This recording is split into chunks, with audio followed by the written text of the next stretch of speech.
Hello, everyone. Welcome to the Business Exam Room podcast brought to you by the company doctors. And I am Randy McKinley, the president and CEO. To date, we've delivered 53 successful business turnarounds using our Forever ROI algorithm. Our dream team of experts has 115 years of hands-on experience and includes 2 PhDs, a digital marketing expert, an IT specialist, a media PR professional, a former bank president, and myself, a turnaround guru with 25 years of hands-on expertise with Fortune 100 companies all the way down to many mom and pops. Add in 6 proprietary diagnostic business assessments that show where the hidden treasure map in a business is, and you can see how we consistently deliver results. In this podcast, we're going to take the most relevant or painful issues facing a business, we're going to dissect it, we're going to take what's complicated and make it simple. Share our secrets and techniques from our toolkit, because 81% of all business closures were not due to a competitor, and 50% of all businesses fail in 5 years, and 60% make no money. So what you don't know or know and don't fix will likely kill your business. So let's get you in the know and make sure you have some of our tools in your toolkit to make your business a little bit healthier. Now, before we tackle today's hot topic, here's a quick note from our sponsor.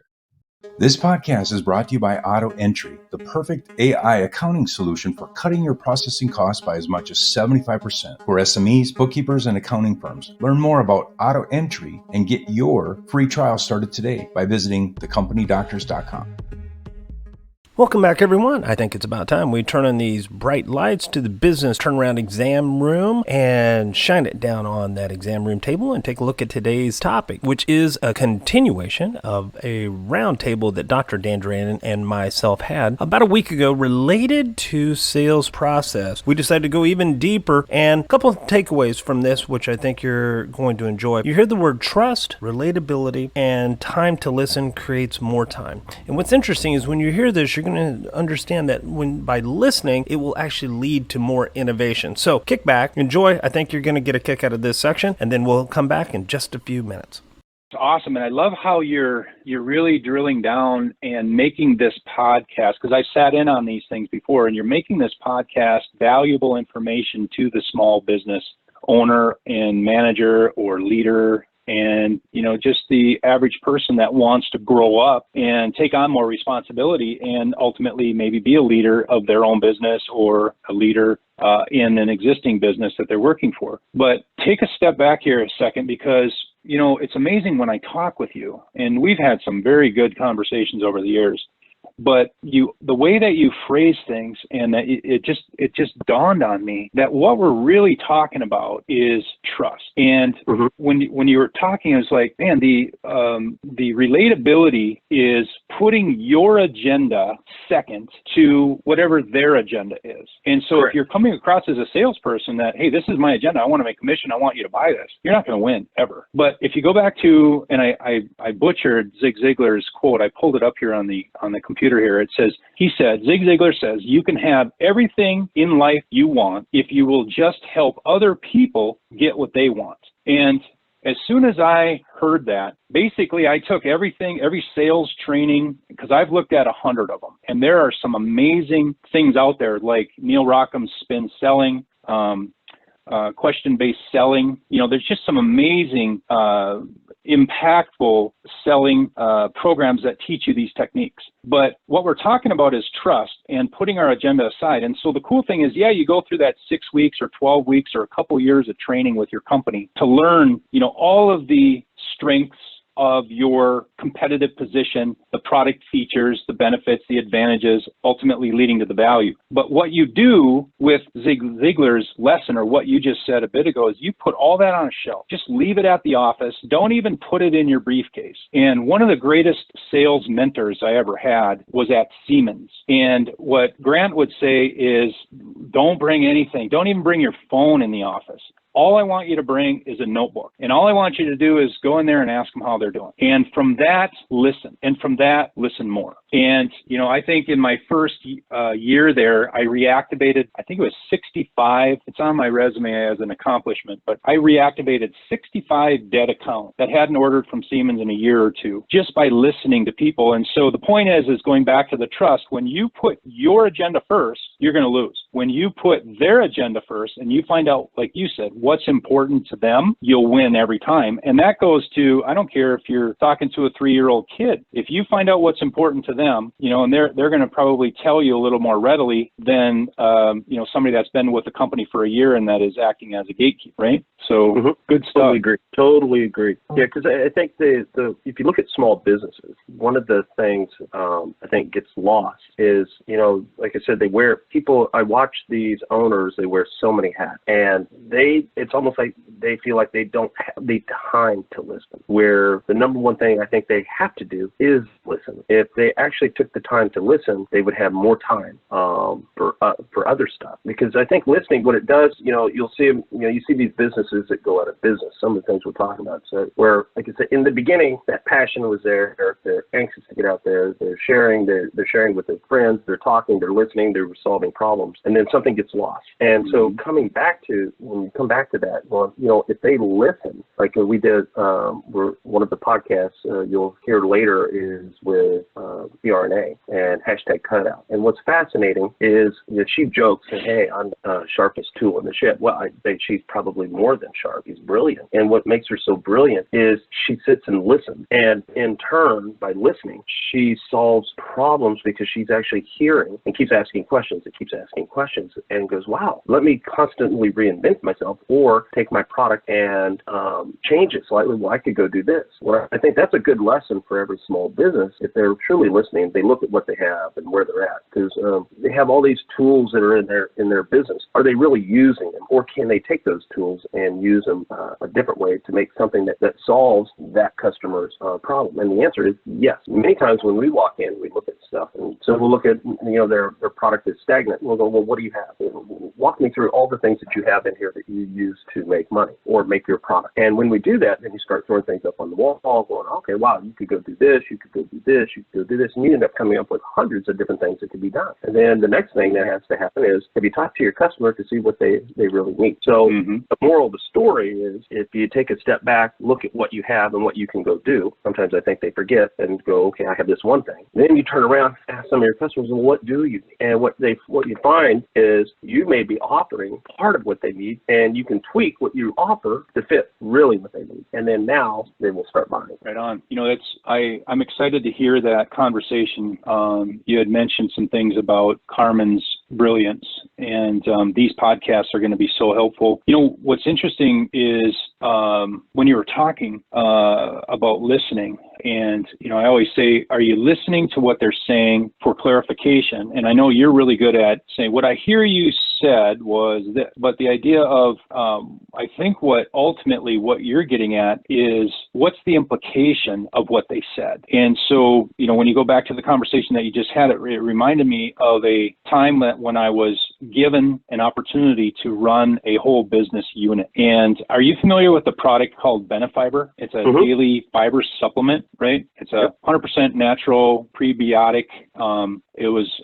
It's a guar gum, actually. And what was interesting is the vice president of marketing came to me one day and said, hey, I really like your nature of, your inquisitiveness with the customers. And they had put me out on a path to go out. My only job was to go to the big customers and say, hey, what problems do you have with our systems? Whether it was labeling, packaging, a lot of these were, surgeons and cardiovascular, radiology, the tech teams, the surgery teams, and all that stuff. And so you'd come back and say, okay, here's the problems they're experiencing.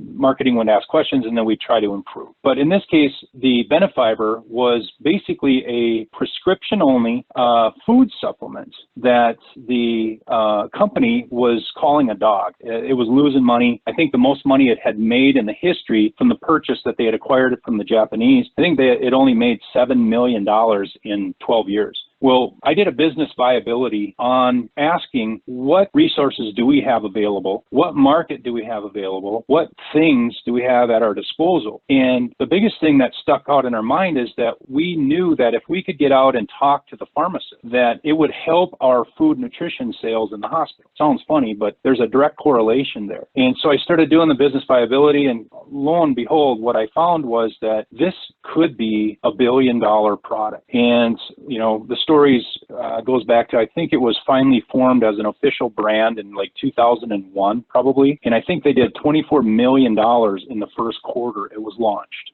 And that's a good example at saying, what do we have? What can we improve internally from resources? What can we use to grow this? And, I don't know the numbers because it's, I think Nestle purchased it, but I know that it's probably a well over $1 billion a year supplement. So does that kind of tie into what you were saying about, how a company expands? Yeah, let's take what you said for a second. There was, you talked about viability, and I don't know if business owners understand what that means. And the reason I'm saying that is, one of the things it seems like we're always doing when we walk into a business is trying to understand the market, who's your competitors, what product, how does it fit, and doing all that research. And so, what are the steps you think a small business owner needs to walk through to really look to challenge what they have and to figure out, well, what's the best way to sell it? Well, I guess the whole conversation that we have had so far is about trust. And more importantly, it comes from an interaction, the interpersonal communication between two people. And if you look at the strategic elements of a business, the competitive position and advancing the competitive position is really kind of the goal. So when you look at viability and the steps, I think what I take it right back to is, what is the market niche that's available out there? And what do I know about the market niche? Who do I know? Who do they know? And what do I know about who they know? Those are the kind of the steps that I went through to getting to the viability. And so I would encourage a business owner to say, hey, we have these resources, or here's some possibilities. But before they do anything, quantify the market return, right? Look at the return on income or return on investment, and look at the return on equity over time. Is it something that they can get in and get out? Is it something they're going to have a lot of wherewithal and stick-to-itiveness over the years? What's the barriers to entry, is another part of that process. But one thing that I hear you talk a lot about, Randy, is EBITDA. And when you understand EBITDA and you understand that the financial model, right, is the most important aspect to understanding what the future picture of your company is going to look like, that is basically the first step, I would say, at, then identifying the market and the market niche. Does that tie into where you're going with this? Yeah, I think what happens is, people get into business because they have a passion, right? Or, I can do this. Here, you do this, and,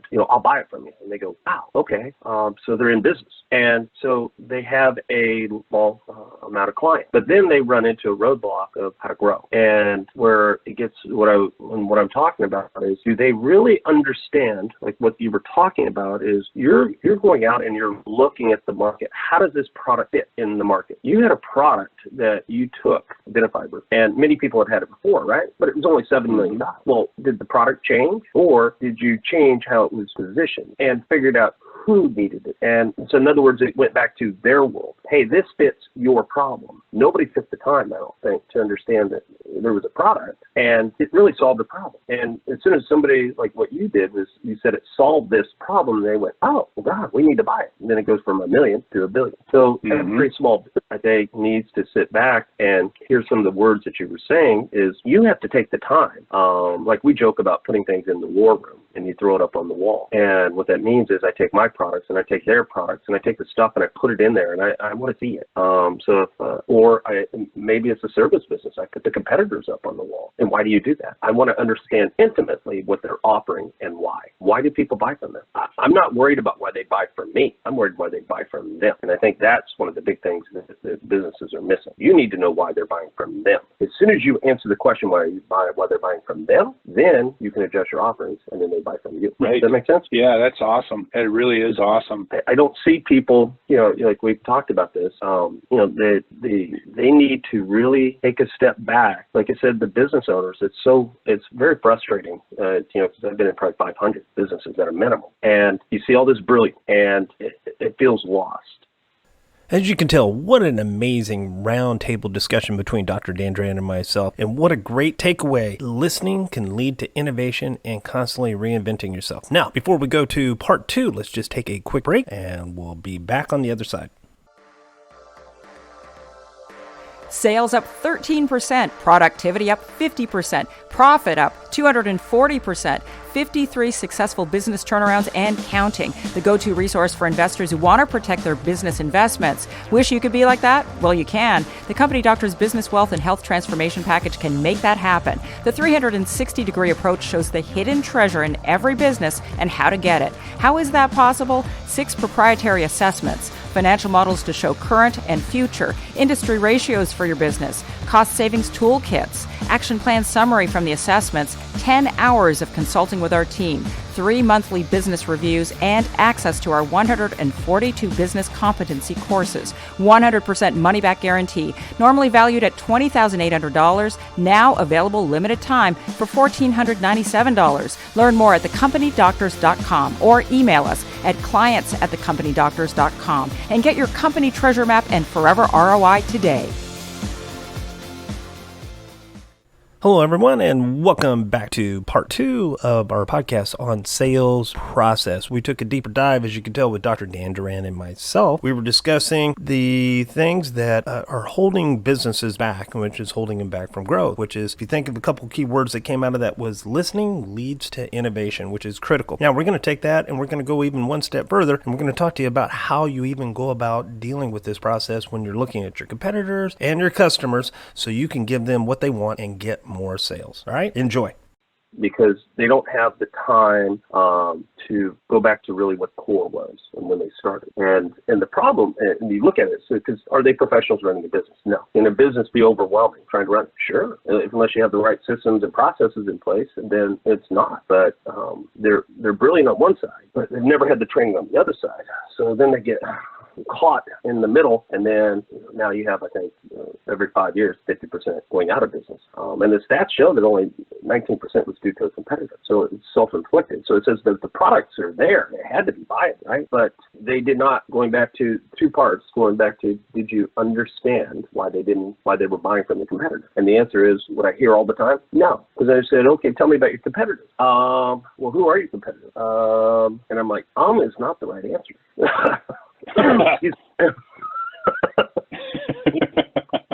Oh, that's good. The number one recommendation, like I hear you talking, it's like you're listening and you're getting in front of people, is these businesses need to take the time. When I mention who's your competitor, you should be able to rattle off about that competitor, everything. Right on. Mm-hmm.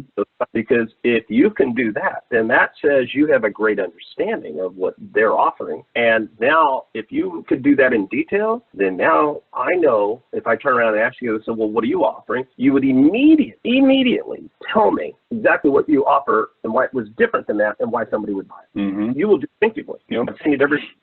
So just to kind of bring us back to the opening of this, is helping someone to buy from you, right? There's the sales process, there's the selling, which in my mind is the one-on-one interaction, and that could be via email, it could be via phone or face-to-face. And then you asked a really good question, is the process of viability. And so I made some notes here as you were talking, but I have this process which ties into what you just said about the competition. Who you're working with and what do we know about who you're working with. But the viability for me came back to, first of all, what are they trying to accomplish? And then what's important? And then what are they doing now currently to solve this problem? And then, like, to your point, who are they doing it with to solve the problem? What competitors are offering products or solutions? And then what I wanted to touch on here, and this is probably a whole podcast in itself, is the implication. What happens if they don't solve this problem, right? And if you take it bigger to the grander scale, you remember the guys that were, they're basically carburetor specialists. And if they weren't involved in racing, as soon as they had the fuel injection system, the next day, every one of those guys were completely out of business. And so I always think about that. What happens if they don't solve this problem? And then the cool thing, like you use, is, if I could give you a magic wand, what would your ideal solution be to solving that problem? And then would you pay for it, and then how much? And so that kind of brings you back to the whole viability discussion. If you go through that series of questions, you're going to have, a very good start. Now, the one thing that I learned, this in my MBA was this whole SWOT analysis, right? Strengths, weaknesses, opportunities, and threats. And I love watching war movies. And what's something that always happens when it's a small elite group of guys that went through a fight, through a battle? What's the first thing they do after they've lost a bunch of guys? The first thing they do is they take inventory. They want to know how many bullets they got, how many grenades, what other resources do they have, how much water, what based on that inventory. And what's interesting about what you're doing at the company doctors is the way to do the SWOT analysis is to have the conversation, but the other way to do it is to step back internally and, like you've taught me, to take a look at the functional. Take a look at the process. Take a look at the sales and marketing. Understand the culture of your business. Understand the competence of the people that are working with you. And then start asking some basic questions like, what is your revenue per employee? All of that information gets you back to your final financial model. And then from there, now you can go out into these markets and start to capitalize. But the thing that really stuck out to me was, who are you working with currently? Because if you know your enemy and you understand your enemy better than yourself, you're probably going to be successful. So what do you think about all that? That just came out of my brain when you were talking. No, I totally agree. I mean, you hear the term SWOT. I'm a fan of SWOT, but I think you didn't nail it on the head. You are taking it. If you don't know where you're at, you expect to know where you're going. Because if you don't know that means you're already lost. So does it really matter where you go? Because you're still going to be lost. Right. And so it's always about painting a clear picture of exactly where you're at, and then figure out where you want to go. And the thing that, getting back to this, buying versus selling, there's a couple things that I think that really stick out is, do people really know where they are at? Do you know what resources you have available? Do you know what you could, it's like what you said, you're taking inventory. Because what we find so many times when you walk into a business is you have a product, you have an offering, you have something, and it is slightly mispositioned, or it just has to be tweaked a little bit. And as soon as you take inventory, and that inventory goes, I don't just do it internal, I'm doing it external. I want to know the competitor exactly what they're offering and what they're giving somebody. And if you do that and you look at what you've got, and then as soon as you know exactly what they've got, then now it makes it much easier to solve and reposition. So what you find is then that product, like your Benefiber, goes from 7 million to $1 billion every single time. Because don't be fooled, is if you don't do it, trust me, they will do it to you. Somebody's going to do it. Somebody's going to do it. And every day you have new people coming into the market, because think about what happens when you do a startup, right? That's exactly what it is, exactly what we just described. You took inventory of everything you got. You looked at your competitors, you're out there going, and then you go, son of a gun, I got an opportunity. And you walked into the market niche. And then all of a sudden you stop. And then 5 years from now, you're out of business. So the moral of that story is it ever really stop? No. What works today, but it may not work tomorrow because somebody else is stepping into the market and they're analyzing you. Why do you think in football, everything changes every year? Wow, it goes from running to, hey, that's the dominant factor, to, now it's passing. Now it's the spread. Well, guess what? For every action, there's an equal and opposite reaction. And so people start focusing in one area, it causes a break in a niche, and then somebody fills it. And then all of a sudden, everything will race into there, then there will be a void to the other side. So things constantly move. And the moral of that story gets into, you're always having to take your product and tweak it and make it fresh. Do different things. Like I heard Tide. Everybody knows Tide soap, right? I think it's been around 50-some years. Do you know how many times Tide has been reinvented? Annually? 57 times? That is correct. It's been reinvented 57 times. Isn't that amazing? It is. And so, like, when you go into the store, if you really look and pay close attention, you see all these brands constantly reinventing themselves, trying to reinvent themselves. And what they're doing is they're really listening to the customer. Can I do it slightly different? Because the customer's going, I need something more convenient. And then next thing you know, somebody goes, wow, why don't we put these cookies in a cup so it fits into a cup holder in a car so it doesn't spill so they can eat it while they drive? Yep. And guess what happened? Bam, same product, I just packaged it different to solve the problem. And every small business has that opportunity if they can just take a step back. And sometimes they just need some help. Like they grab us. It's easy to go throw things up, and you show there's techniques, there's brainstorming techniques, there's ideation techniques on how you put these pieces together.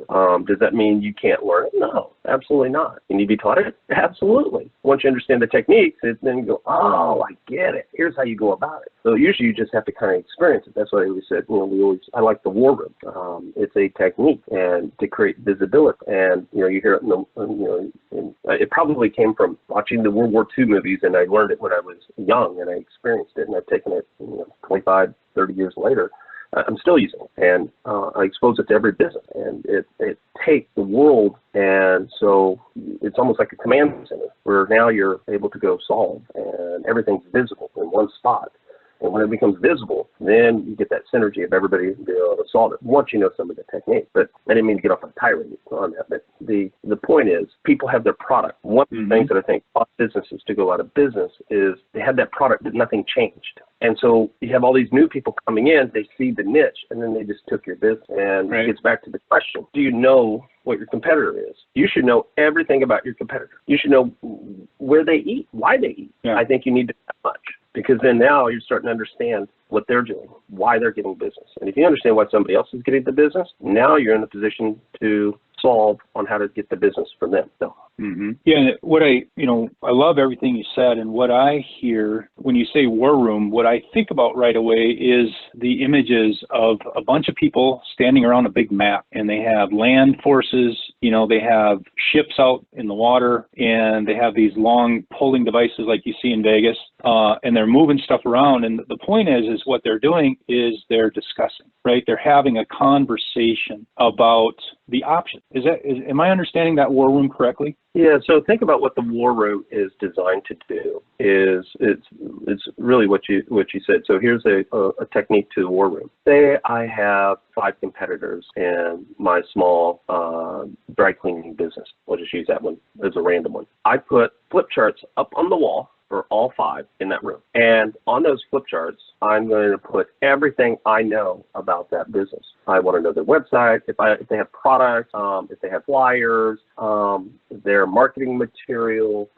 ads. I gather everything I can. And you can have like a random admin or somebody. Here, just pull everything you can on this individual, print it out, and put it there. Excuse me. And then it goes up onto the wall. And then I do it with the next, and I do it with the next one, and I do it with the next one. And then people go, well, why would you do that? Well, there is a real good reason why you do that. Is things get lost in translation. So if you're having a conversation trying to talk about a competitor, I may say something, but you may interpret it differently. And it's just like the story I think I used in one podcast. You have 10 kids in a row, and the kid in the front tells the story to the next kid, tells it to the next kid, tells it to the next kid. By the time you get to the 10th kid, the story is totally different. Is that intentional? No, not at all. It's just how the brain works. So what happens is, if you really want to go solve the problem and you want to go figure out how to go win, the point of what the war room is, and you see it in the military and different things, is they've taken all their resources, they put it there, so they made it visible. So what happens is, you're standing around these inanimate objects. We're not necessarily having a conversation back and forth, but we'd be pointing at the inanimate object, discussing that inanimate object. So, and the visual, you hear the picture's worth 1,000 words. So what we've done is we've increased the amount of input, and it helps us start to dissect and break things apart. So the war room is a technique to help create that visibility. And with that visibility is now we're able to go take what we have, the other part of that war room, then we take what we have and we put it there. And would you believe, as soon as you do all that, it's a little bit of work, but it's the best work you'll ever do, because now it becomes very clear how that company could be beating you. Well, everyone, I hope you enjoyed that podcast. What a great roundtable between Dr. Dandrin and myself. And a couple key takeaways, and hopefully this sticks with you. Know your competitor, know your customer, and this allows you to reposition your product more effectively, and at the same time leads to innovation. Plus, don't forget, one of the big takeaways that we talked about in the second part of this podcast was the war room. The war room allows for collaboration, problem solving, innovation, all because of visualization. So hopefully you had a great one. Can't wait to go see you on the next one. So good health to you, your family, and your business. Talk to you later. The information provided is intended solely for educational and cannot be used as a substitute for professional advice and/or information, as circumstances will vary from person to person and company to company. You should not act or rely upon information without seeking professional advice. Do not attempt any of the suggestions, actions, solutions, remedies, or instructions discussed on this podcast without first consulting with a qualified professional. The materials are not intended to be, nor do they constitute actionable professional advice. Transmission of this information is not intended to create a professional client relationship between the company doctors and you.